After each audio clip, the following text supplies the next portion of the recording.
یہ سرزمین تاریخ کے مختلف زمانوں میں یہودیوں، عیسائیوں اور مسلمانوں کے پاس رہی ہے۔ کس دور میں یہ زمین سب سے زیادہ پرامن تھی اور کیوں؟ تاریخ میں 2 زمانے ایسے گزرے ہیں جن پر بات کرنا بہت ضروری ہے جب ہم نے یروشلم میں امن قائم ہوتے ہوئے دیکھا ہے۔ ان میں سے پہلا زمانہ وہ تھا جب حضرت عمر رضی اللہ عنہ نے یروشلم فتح کیا تھا۔ اس کے بعد سے صلیبی عیسائی جنہوں نے حضرت عمر رضی اللہ عنہ کے یہاں آنے سے بھی 1000 سال پہلے اس پر قبضہ کر کے تمام یہودیوں اور یروشلم میں رہنے والوں کا قتل عام کیا۔ اور جب حضرت عمر رضی اللہ عنہ یہاں آئے تو انہوں نے فرمایا، میں عیسائی چرچ میں نہیں بلکہ باہر نماز پڑھوں گا کیونکہ اسے یہاں قائم رہنے کا حق ہے۔ یہ تاریخ کا حصہ ہے اور میں اس کے اندر نماز پڑھ کے اسے ختم نہیں کرنا چاہتا۔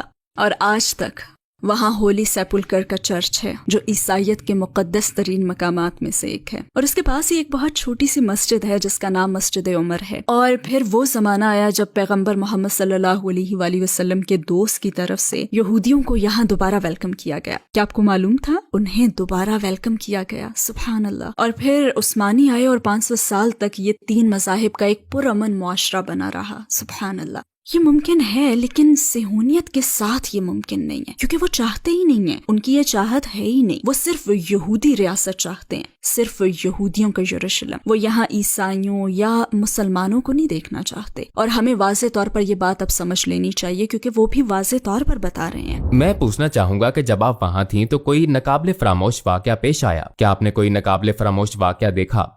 غازہ میں کئی سال پہلے بیت حانون میں تھی اور میں ایک فیملی کو وزٹ کر رہی تھی جو باربڈ وائر میں رہتی تھی۔ یہ ایک جعلی بارڈر ہے جسے اسرائیلی حکومت نے بنایا ہے، اور وہاں ایک گیراج جیسی جگہ تھی، گویا وہ ایک گیراج میں ہی رہ رہے تھے۔ آپ کی گیراج جیسی ہی تھی، بس اسے 3 گنا کر لیں۔ اس میں 12 افراد کی ایک فیملی رہ رہی تھی، اور والدہ مجھ سے اپنے بچوں اور چھوٹے یاسین کا تعارف کروا رہی تھی جس کی پوری ٹانگوں پر فاسفورس سے جلنے کے سفید نشانات تھے، خوفناک۔ اور دوسرے 16 سالہ بیٹے کو اسرائیلی سنائپر کی گولی سے خوفناک تازہ زخم آیا ہوا تھا جب وہ بیچنے کے لیے کباڑ جمع کر رہا تھا۔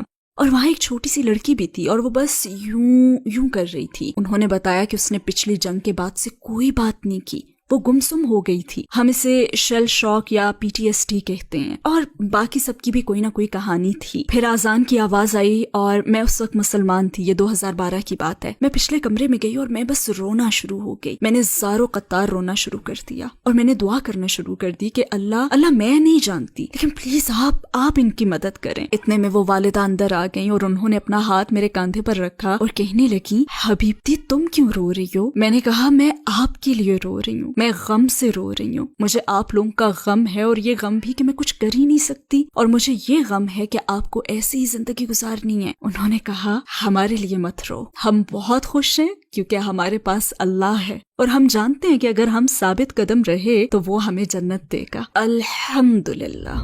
بدقسمتی سے ہم مسلمان بے بسی کے ساتھ اپنے گھروں میں یہ واقعات دیکھ رہے ہیں۔ آپ ایک ایسے مسلمان سے کیا کہیں گی جو پوچھتا ہے کہ میں اپنے طور پر کیا کر سکتا ہوں؟ خبریں ایسے بچوں کی ہلاکتوں سے بھری پڑی ہیں جو اسرائیلی راکٹوں سے موت کے منہ میں چلے گئے ہیں۔ مائیں غم اور صدمے سے چیخ رہی ہیں اور باپ بہتے خون کے ساتھ سڑکوں پر مر رہے ہیں کیونکہ اب وہاں زخمیوں کے لیے کوئی بیڈ ہی نہیں بچا۔ پورا علاقہ تباہ ہو چکا ہے، دھوئیں سے فضا اٹھی پڑی ہے اور لوگ روتے ہوئے بھاگ رہے ہیں۔ مگر امید کا دامن مت چھوڑنا، اللہ مومنوں کے ساتھ ہے۔ ہمیں یاد ہے کہ پیغمبر صلی اللہ علیہ وآلہ وسلم نے اس مشہور جنگ میں جب انہیں چند صحابہ کے ساتھ پہاڑوں کی جانب دھکیل دیا گیا تھا اور دشمن ان کا مذاق اڑاتے ہوئے کہہ رہا تھا، دیکھو تمہارے کتنے مشہور جنگجو اور دوست فیملی کے لوگ مر چکے ہیں، تب پیغمبر صلی اللہ علیہ وآلہ وسلم نے فرمایا تھا، اس سے کہو کہ ایک فرق ہے، ہمارے مرنے والے جنت میں ہیں اور تمہارے جہنم میں۔ اور اللہ بھی قرآن پاک میں یہی فرماتا ہے، اور مت کہو انہیں مردہ جو اللہ کی راہ میں مارے جائیں، بلکہ وہ زندہ ہیں مگر تمہیں اس کا شعور نہیں۔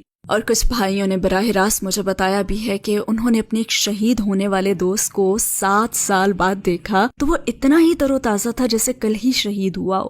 اس کے پاس سے مشک کی خوشبو آ رہی تھی۔ اور واللہ بھائیوں اور بہنوں، فلسطینیوں نے کچھ جنگوں میں فرشتے اترتے ہوئے دیکھے۔ میرے کچھ دوستوں نے مجھے کال کی اور کہا، سسٹر کاش تم یہاں ہوتی۔ تو میں نے کہا، تم کیوں چاہتے ہو کہ میں وہاں بموں کے درمیان ہوتی؟ کہنے لگے کہ مجھے آپ عزیز ہیں، لیکن واللہ سکینہ نازل ہوا ہے اور فرشتے ہمارے درمیان ہیں۔ سبحان اللہ، معجزے رونما ہوتے ہیں۔ حسبنا اللہ ونعم الوکیل۔ اللہ پر بھروسہ کرو اور اپنے دلوں کو مضبوط کرو۔ سبحان اللہ، یہ رونے دھونے کا وقت نہیں ہے، یہ ثابت قدم رہنے کا وقت ہے۔ واللہ ڈکشنری میں نا ثابت قدمی کے آگے ایک لفظ لکھا ہونا چاہیے، فلسطین۔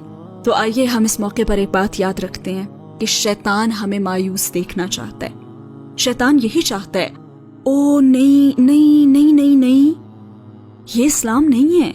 فون نیچے رکھو، اپنی جائے نماز اٹھاؤ اور اس پر بیٹھو، چاہے نماز کا وقت ہو یا نہ ہو، اور کہو یا رحمان یا رحیم یا قدوس یا سلام، یا اللہ مظلوموں کو فتح یاب فرما دے، اپنے بندوں کو فتح دے دے، اپنے غلاموں کو فتح دے دے، اے اللہ ان سب پر رحم فرما، اللہ ان سب پر رحم فرما۔ ذکر کریں، ذکر کے ذریعے اپنے دل کو مضبوط کریں۔ اللہ ظالموں پر لعنت برسا، اللہ فلسطینیوں کو فتح دے دے، آمین۔